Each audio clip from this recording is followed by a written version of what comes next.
Every stallion tribal police officer walks what's called the thin blue line. It's a double-edged sword because, one, you're working in your own community, dealing with your own people, and seeing things that, you know, nobody else has to see, nobody else has to deal with. Seeing the rawest of the raw.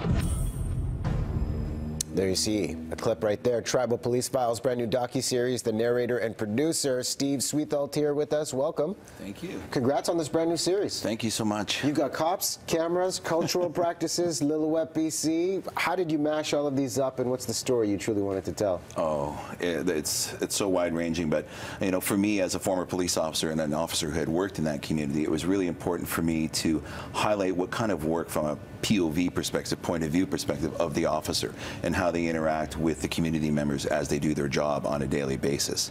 But not only that, and I think you know, it's really important to highlight who they are as people, as individuals, because they're just regular people just like you and I. And I think as an officer, I wasn't seen as that, and it really bothered me over the 8 years that I was in policing. So it was really important to highlight all of these fine officers who work so hard, you know, through their day shifts and then as well through the night shifts and on call. They're truly dedicated to their work, and that's what was really important for me to highlight, and their interaction with the community in a positive way. Well, as you talk about community, we should point out this is BC's only tribal police service. So Absolutely. When you come in with the idea, and from the clip we get a feel it is raw, it is very personal, but yeah, your vision of what you're going to shoot versus what you actually are able to film, how does that work? Because I'm guessing there's a big gap. Yeah, there is, and it's not always what you envision. It's not always what you would hope, and it's not always what you think. But you have to make those adjustments while you're out in on location, trying to put your storylines together,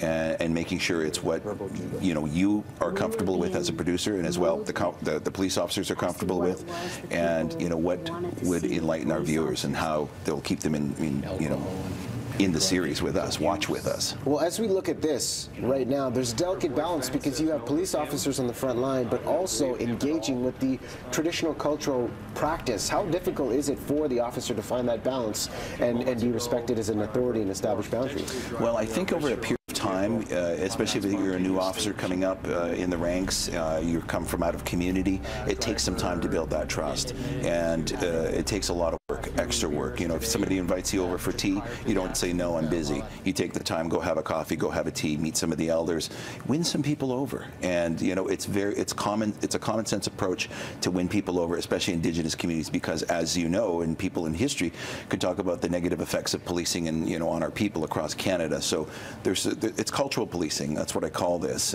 for First Nations policing across Canada. So it's really important to make sure that you build that trust and that awareness with people. You served for years as an officer, and now you get to capture it through this docuseries. What surprised you with what you found going on these ride-alongs and seeing and just observing?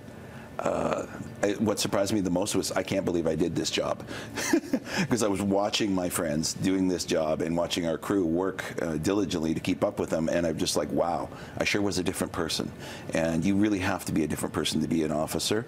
When I left policing after 8 years, it took me probably about 2 years to kind of get back just to being Steve. And yeah, so that's what surprised me the most. It's like, I'm so glad I don't do this anymore. I have all the respect and whatnot for the work that they do, but I just couldn't do it at this stage of life. No way. Well, some valuable work being done in Lillooet, BC. I want to get your take on Brenda Butterworth-Carr, first Indigenous woman to head up the RCMP E division. How important is this, one, for the force, and two, for the perception of the force to some communities out there? Well, I think it's an important step. I think the RCMP and the government have got this one right. It's taken a long time for this process to take place. I think if you have Indigenous people in the higher ranks of, let's say, injustice or policing, I think it goes a long ways and bodes well for the people that they're trying to represent. And she'll bring a different perspective, a different lens, and hopefully that vision will filter down the ranks. So I'm hoping that it's a positive for British Columbia. Well, the message is definitely going to get out there with that new role in leadership and with your series, AP-ETN. Tomorrow night, the docuseries kicks off every Friday. Final words, why should people take the time and absorb this? Learn some culture, learn about the people in Lillooet, see the beautiful scenery, and watch officers, dedicated police officers at work. Get to learn about beautiful BC. Absolutely. Steve, great to have you on the couch. Thanks, Riaz. Appreciate it.